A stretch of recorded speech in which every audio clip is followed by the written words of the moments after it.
What's going on, Hacker Valley fam? Welcome back to the show. It's your host, Ron Eddings, and today we're going to be talking about the cybersecurity career path, the path that doesn't get talked about enough. Everyone always talks about how to become a security leader or how to become a CISO. This show is not about that. This episode is going to be about what do you do after you become a security leader, especially after you become a CISO. Because for a long time, the CISO role has been framed as the final destination, the tippy top of the mountain. But for some of the most successful security leaders, the role becomes a point of tension, not necessarily a point of arrival. This episode is about why CISOs walk away, what they see from the inside that the market often misses, and what happens when a security leader decides to stop buying tools and services and start building them.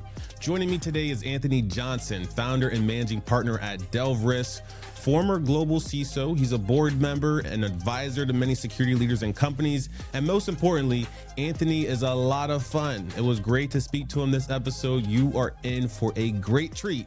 Roll the intro.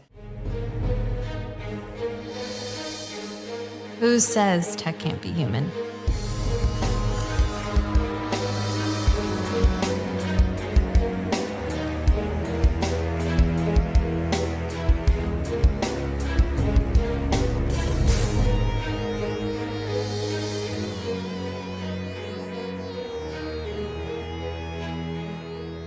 Let's kick this off with a little bit of news. I have an article pulled up. It's titled 69% of CISOs open to career move, including leaving the role entirely. It was published on CISO Online. It's a survey from IAN's research and article search. It revealed something pretty striking. And here's exactly what happened. 69% of security executives said that they're open to making a career move within the next year. And here's the thing. They're not just looking for another CISO role at a bigger company. Many of them are eyeing completely different positions, CTO, CIO, board member roles, and even stepping completely away from the CISO title. Some are moving into fractional advisory work. Some are moving into enterprise risk, audit, regulatory compliance, places where decision rights and accountability are better aligned with the things that we do. The research, it makes it clear that the thing that is changing isn't necessarily bigger paychecks or bigger titles. It's exhaustion. It's organizational misalignment and a growing sense that the job may be structurally flawed. The CISO job and security leader role may be structurally flawed. And when a CISO leaves, everyone feels the impact in the organization immediately. So much so, the number two to the CISO is typically gone within a few months after the CISO leaves, and it's probably because they likely brought them in. So here's what this means for you. If you're a security practitioner anywhere on the career ladder, this should get your attention because the CISO role has been positioned and communicated as the arrival, as the destination for security practitioners. It's the finish line.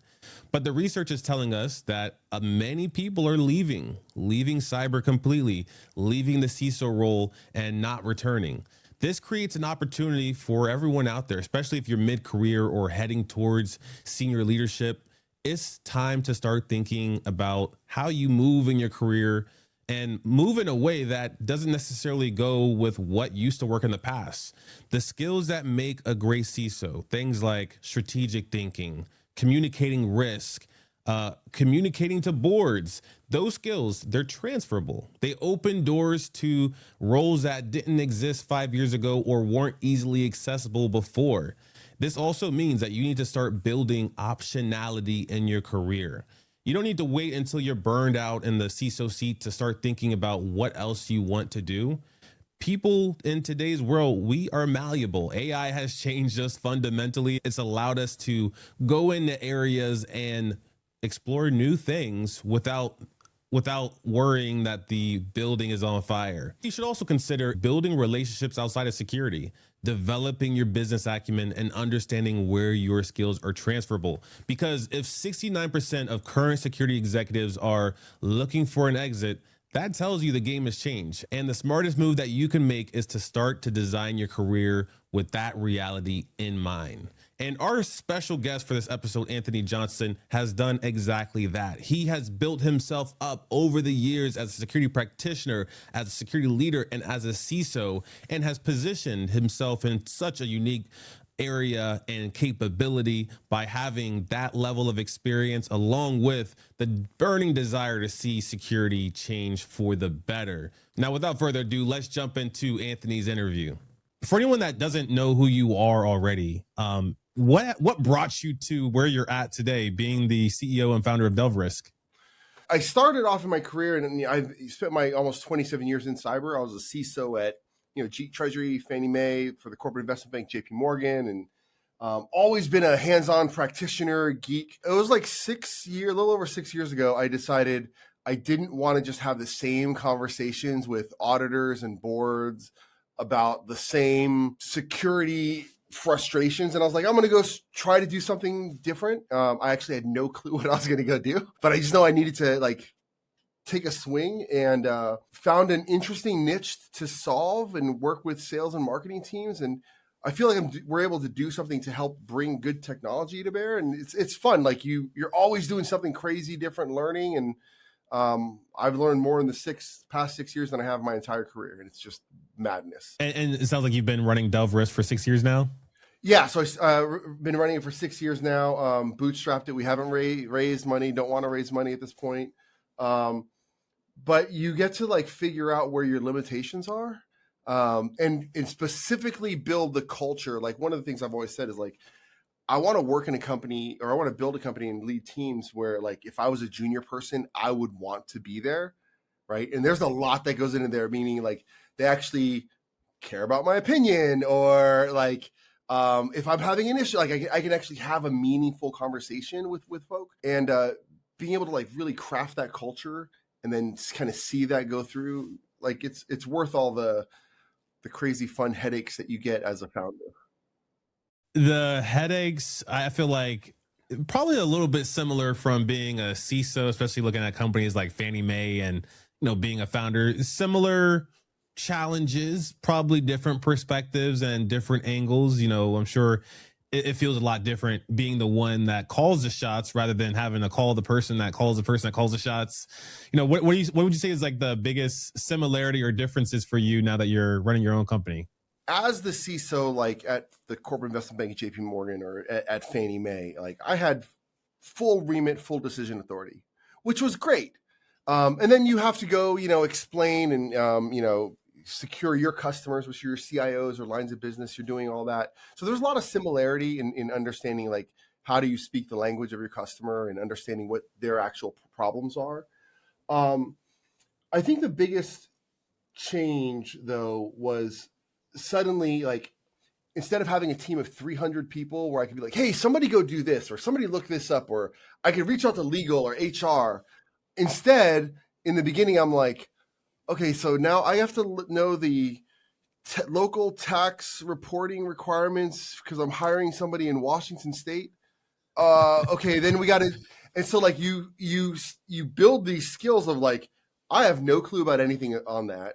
My years of expertise being in cyber don't matter. You get these really weird trade-offs of all of a sudden you're yeah, I can see that security is important, but revenue and living is more important. Right? And once we got that, then we could talk about the diet and all that stuff. But let's make sure we got some calories to see tomorrow. Hey listeners, mark your calendar. RSAC 2026 conference is coming to San Francisco, March 23rd through the 26th. It's 4 days of the cybersecurity community gathering to learn, to share big ideas, and to start building some meaningful connections. From expert-led sessions to keynotes to innovation to nonstop networking, RSAC 2026 is where strategy gets clearer and relationships get stronger. We invite you to be a part of it by registering at www.rsaconference.com/HackerValley26 and save $100 on an all-access pass with code HackerV100. We'll see you at RSAC. I've been there on both sides, and I was a former practitioner and now media CEO. So, there's some things that I thought really served me well from, coming from a cybersecurity background to being a founder. And then other things where it's like, oh, it's going to be a bad habit to learn how to give up. It is. And but what's really funny is that when you are frontline responsible for revenue, like the prioritization and value of everything suddenly changes, right? It's like, like we had somebody that were like, hey, have you guys had a pen test or blah, blah? And I'm like, yes, we did. Like, can we see that? I'm like, no, you can't. Cause like, why would I give that over to you? Like, whereas, in the big companies, you might be like, well, you're going to send it to me because you're a small company and I'm JP Morgan. And here I'm like, nope, we're not doing that. Or we're not going to add that thing in there. Or yes, we're going to use this as a different authentication model because I think that that's easier and it's better for customer acquisition as opposed to, like, for example, we rolled out a magic link. So when somebody signs up as a new customer from a B2B side, everybody in their company gets access. And people are like, well, are you using two-factor multi? I'm like, nope. Why? Because they have to literally put the link in their email. It goes to their email.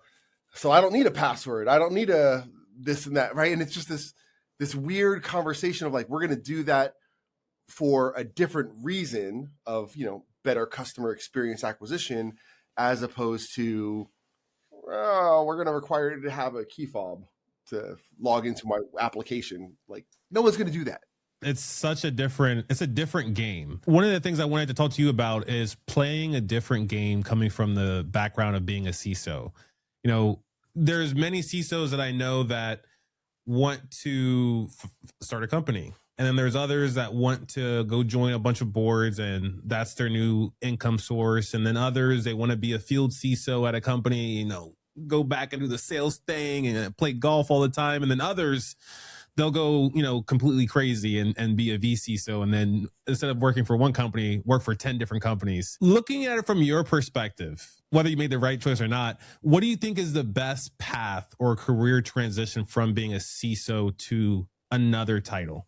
I think the end of the railroad, the destination of when somebody stops being a large enterprise CISO is in some variation of startup world. Like you said, either they're starting something, they're going to go work for a vendor, where they're helping to drive, market awareness of a solution, et cetera, working with VCs. I think the vCISO and we do some vCISO work as well. I have people who do it for us for some smaller enterprise clients, but like, that's not being a real CISO in this sense. Like, you're filling out supplier questionnaires, and then a lot of security leaders who have big teams, they don't have the ability or hubris to swallow that pill to be like, I used to manage a team of X people talking to these boards, and now I'm answering, yes, we have a security policy. Yes, we have a this or that, right?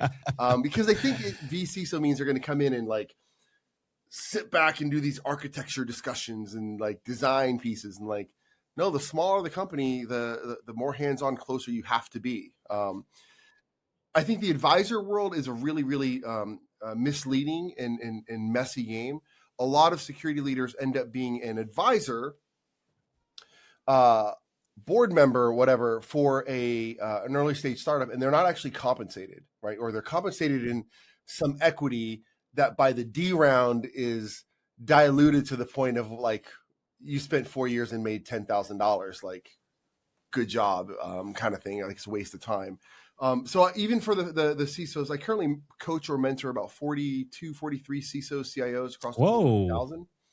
And even for them, I'm like, do not sign up for an advisory board unless they're paying you cash, right? Or you're actually getting stock options that are not, and usually you want both, right?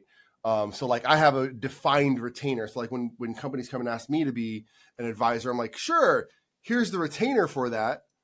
It's a monthly retainer, and here's what we both mutually get out of it. Because being an actual board member means something, and you need to be compensated for it, right? If they're not willing to pay you to be a board member, in some form of like cash or equity compensation, a meaningful equity compensation, then you're not really a board member. You're somebody they want to Yeah. help sell their product. You're a cheerleader. Yeah, 100%, and that's okay. Like there's a spot for everyone. Like I think a lot of vendors are getting turned on to and realizing the evangelist model, having the right evangelist with the right influencer, can really work. But if you pick the wrong one, it can be really bad, because then you're giving away something you're not getting. You're not actually getting a return. So it is a fine balancing act. But at the end of the day, unless they go retire off and run some sort of a farm or never get involved in tech, they're going to end up at a startup somewhere. Right. So it sounds like you're saying there could be a misconception of, if you're a CISO, it's going to seem like maybe being a vCISO is a good path, and maybe it is for some, but that path isn't necessarily the most straightforward, or it's not as one-to-one as one would imagine. It's not, because most of the vCISOs are not actually involved in strategic tech decisions. They are doing the tactical execution of helping to support whatever it is the business is sold, right? Really great example. I was talking to a guy who was the vCISO at a company, and we were talking about data and transfers, and he's like, so we get these email addresses, we get this data points from you guys. Where and how are you, like, so if you have somebody in your system of record that you're studying, because we have all these research dossiers, do you notify them? I'm like, no, we're pulling this stuff from open source. We're aggregating it, and I'm like, asking us to do that is the same as saying, hey, everyone in your HubSpot, when you add them into your CRM, are you emailing them, asking them if they can be in your HubSpot? And he goes, no, but we should. And I'm going to go talk to the sales leader. And I'm like, whoa. Point of coaching. This is what I said. Literally, I'm like, point of coaching, whether you guys decide to deal with us or not, if you do that, you're going to lose your job. Right. And he's like, yes. No, I'm not. And I'm like, and then a week later, he's like, this is fine. Thanks for your guidance. I shouldn't have raised that topic. I'm like, yeah, dude. Like you can't get in the way of business when the business is literally fighting for survival, right? And so many companies don't realize they are actually fighting for survival, particularly in this new AI world. So we got to dive into that, right? Because usually when I have people on, I'm the one advocating as to why AI is the right thing to invest in. And in some cases, even more than people. Like, you should probably invest and maximize your AI usage in some of those basic, mundane manual work areas, and then see about a person managing those things and helping extract even more value out of them. Usually I'm the one advocating for that. But right before we hit record, you were talking about the stability of the workforce and how it may change due to AI.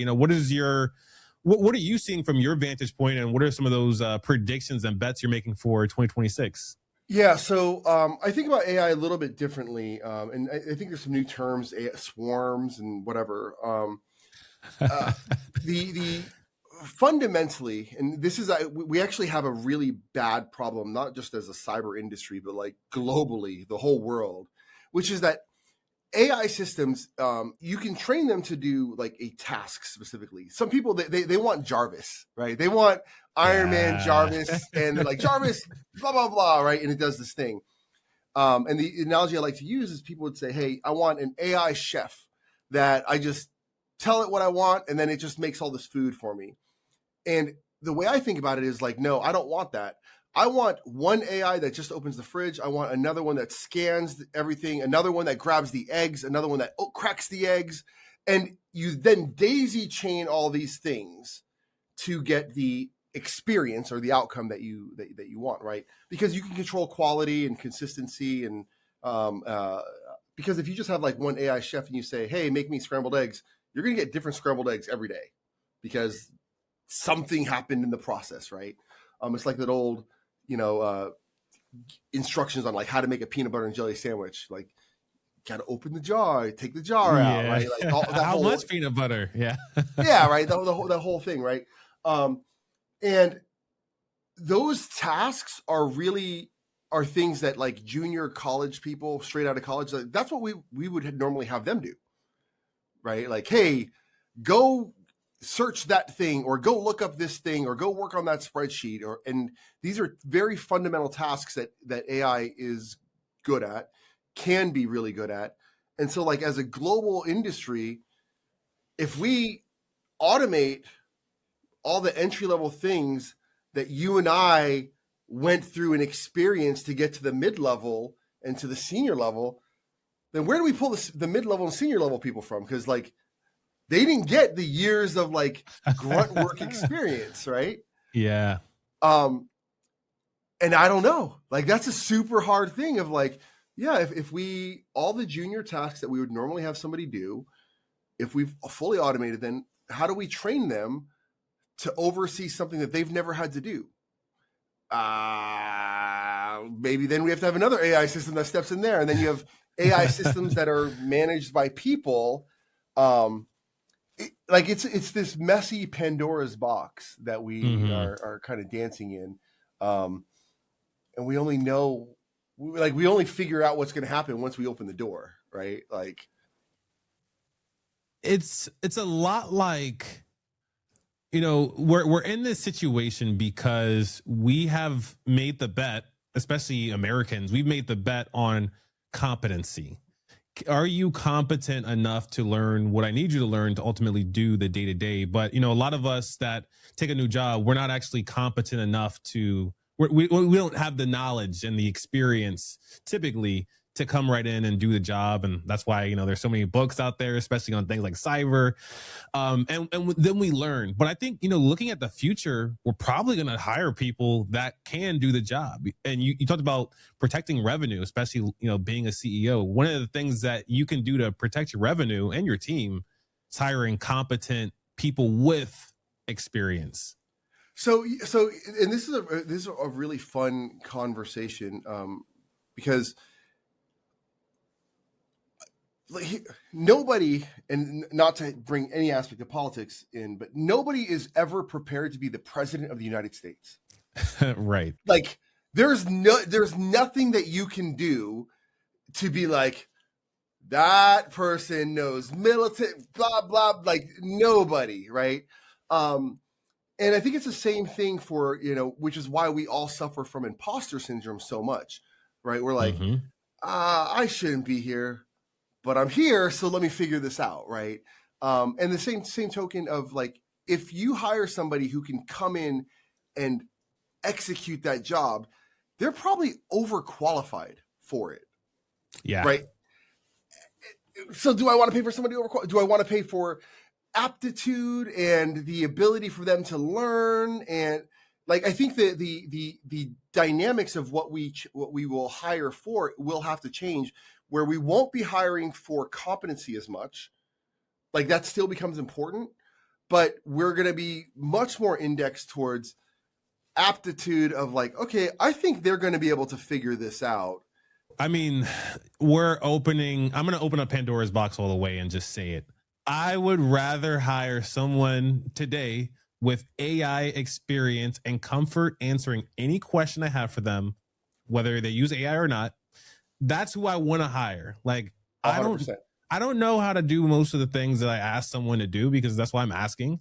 But like, if you have the confidence to say, all right, I'm going to break down this into like, you know, chunks, just like the AI does, really. I'm going to break it down into chunks. I'm going to document my thought process, and I'm going to go and do it.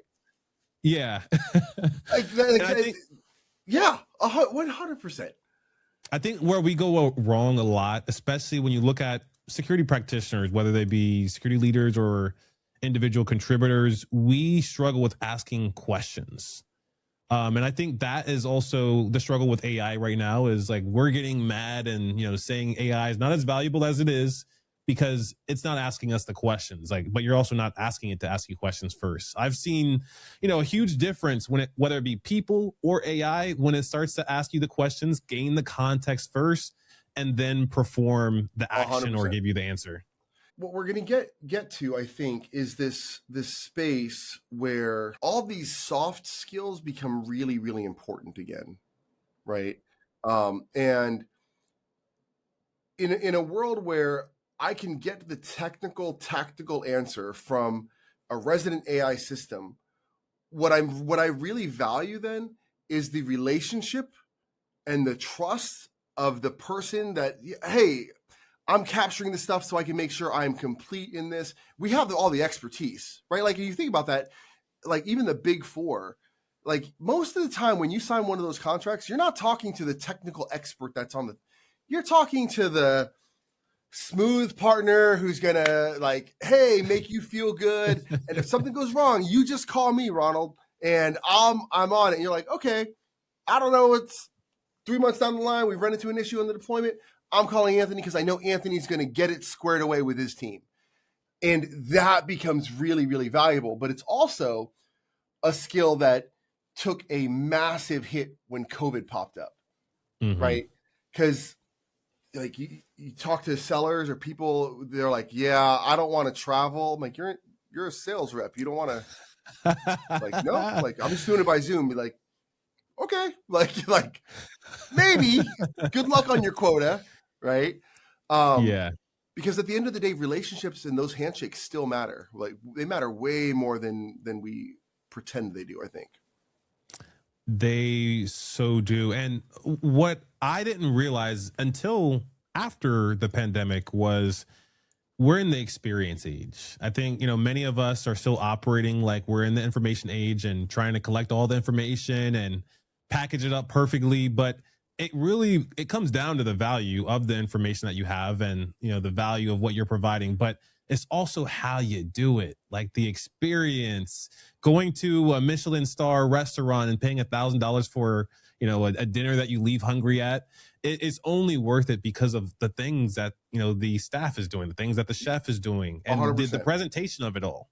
It is. And it's the totality of the relationship, right? And, but we folks like you and I have an advantage in that when I was, so I was in the Air Force, and then, I got out and I did some consulting, and, and I remember being a young consultant, and I'd have the older consultants be like, listen, you have 2 drinks. After that, you switch to a soda water with a lime. You don't talk about the client within 20 minutes of leaving or within 20 miles of their office. Like there are all these rules that you're like, oh, wow, these matter. Because I rewind back to this past Black Hat, and I'm like, these sales kids are out of control. Like this is you are supposed to be here working deals, not this is Vegas with the boys and girls, shots kind of thing, right? Yeah. But they don't have that same in-person mentorship, even office dynamics of like, hey, don't microwave that type of stuff in the office because you're going to make everyone mad because that's going to be like there's little etiquette pieces that matter, And I would imagine that, when you look at the next wave of security practitioners, there's also some etiquette. Like, I think that one of the things that we're missing as security practitioners looking at the future is availability. Availability as in like, I'm going to be available and online at this time. Yeah, you're paying me, but I should probably be available during core hours, number one. And then availability when it comes to longevity as well. A lot of the people that we hire today, it doesn't seem like they're available for long-term rental or a long-term stay. Like they're here until they find the next opportunity. And I think, that's totally fine to have that mentality some of the time, but where could you go if you really double down on investing in yourself and also investing in the company that you're at? That is really tough, partly because the aspect of corporate loyalty is generally viewed as non-existent, right? Like, everyone's like, no, my boss says your boss. Okay, totally get it. I've sat on the other side of the table. A new CFO, I won't say which company, walked in, was like, we need to cut costs. He just had an inventory, a list of everyone's names, and just randomly highlighted people. And he's like, justify why these are the people that we're getting rid of, justify why, and then you give me another name to highlight instead. And like, Yeah. Yep. like you're sitting there, junior down the road, down the line, you're like, okay, they might just come in tomorrow and be like, hey,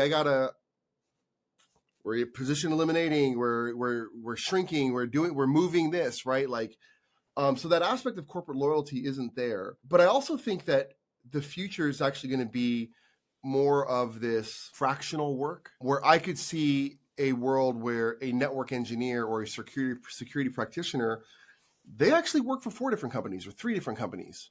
And they're supporting different components, like in that, like kind of a job market piece.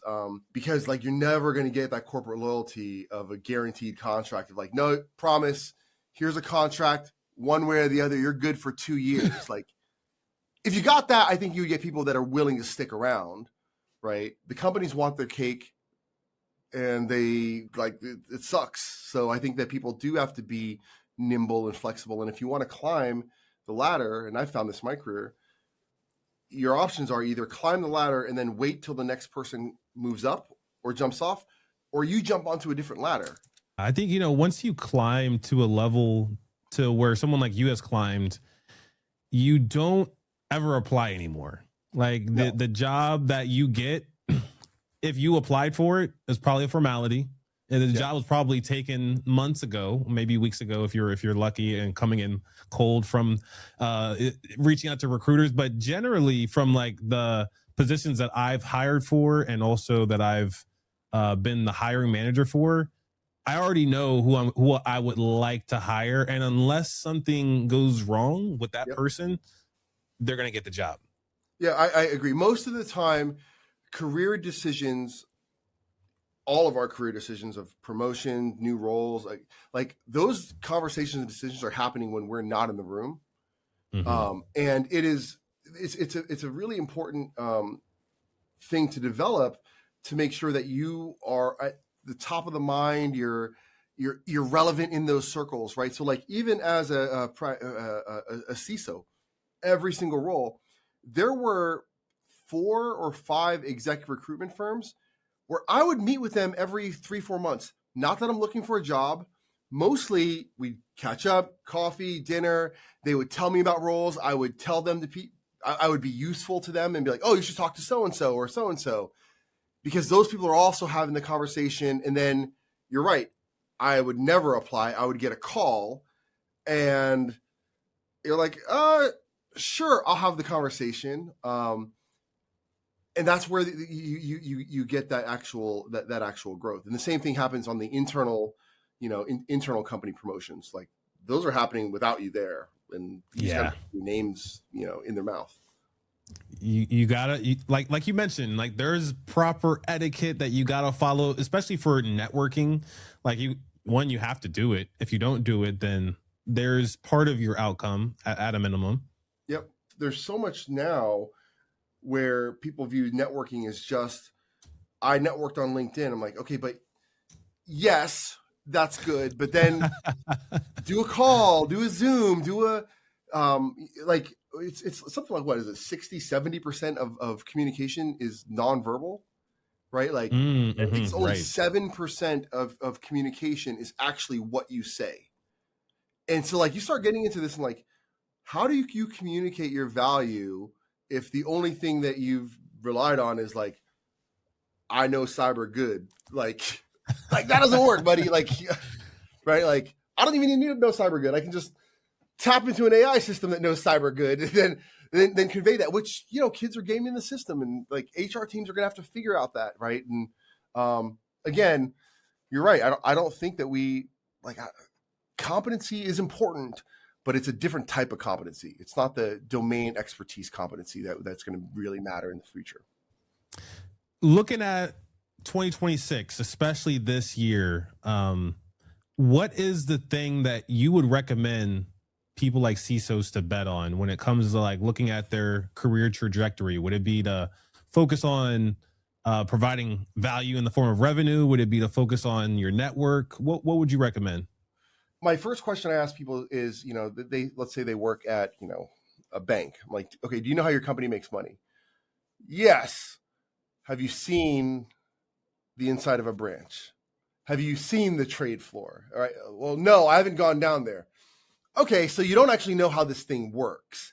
And so I think it's really my guidance to people, if they haven't done it, is to actually go and, if you're an insurance company, go sit down, job shadow with a frontline person who's doing calls. And I guarantee by the end of the day, you're going to be terrified of like, oh my gosh, so they just take this and they don't put in the right system. They do these other, and there's all this education and learning of how your company makes money, how what's actually important, how revenue is driven. And those will enable you to have a more comprehensive view on like how you secure the organization. The other thing I would say is everybody needs to be out there meeting people, networking, building those relationships. Even if it's like, I'm going to try to meet one new person in the industry a week. That's how you get the jobs post being a CISO. Nobody's looking and be like, oh, they were the CISO and so I'm just, no, it's the network effect. It's somebody mentioned that you were the CISO at so-and-so and now you're free or thinking about being free. Like that dynamic is just so critical. So building out that network, laying that out, but understanding actually how business works. That is some sound advice. I mean, that's advice I think anybody could take and run with. I'm going to take a little bit of myself, and I'm actually going to visit some customers in Boston this upcoming week. But Anthony, I wanted to say thank you so much for taking some time out of your busy day, jumping on the mics with us. If you haven't done so already, be sure to follow and connect with Anthony wherever you're listening or watching. Anthony, thank you again. Thank you so much for having me. This was great. Really appreciate it.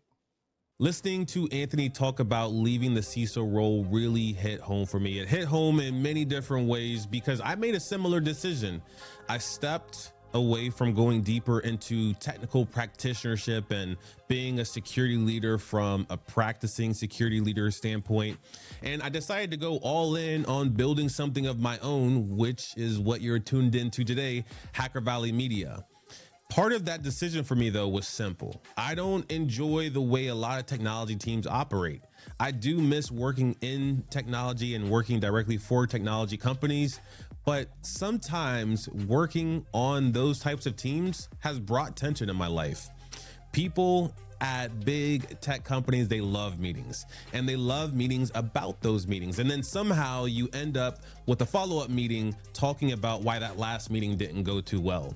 And I remember sitting in some of those meetings thinking, is this real life? But beyond that, there's also the reality of working for people. I've had some great bosses and I've also had some terrible ones. And once you've had a terrible one and you experience that, you start to ask yourself a lot of questions.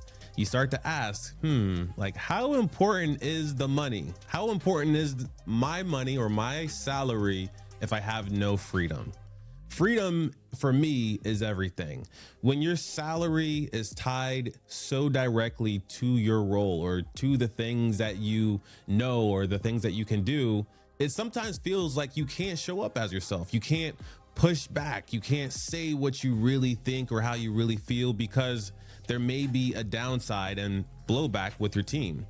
So I started to think differently. What if instead of optimizing my next title and trying to land into a specific box, I build myself up, I build my own engine, and somewhere over time, the earning potential could be similar. And the freedom though would be completely different. Now, I want to be clear that I'm not fully there. I have not fully replaced my cybersecurity salary with what I do at Hacker Valley Media, but my goal is not just money. It's also autonomy. It's choosing who I work with and how I choose to show up for work, and also putting myself around people that have similar values and goals as myself. It was having to not think about the unnecessary drama that also goes into missing a meeting. And that's what I hope that you take from this episode. Success doesn't mean climbing a ladder or finding your place in very rigid structure. Sometimes it means building something that gives you a little bit of room to breathe. A huge thank you to our special guest for this episode, Anthony Johnson, for coming on and sharing such a grounded perspective on leadership, risk, and thinking beyond the CISO title. If you got any value out of this episode, if you enjoyed it, And if you're thinking differently about your own career path, it would mean the world to us if you shared it with someone, whether it be a teammate, a mentor, or someone who is quietly asking themselves, what's next? And of course, if you're not already subscribed, be sure to subscribe to the Hacker Valley Studio wherever you listen and watch and consume podcasts. And with that, we will see everyone next time.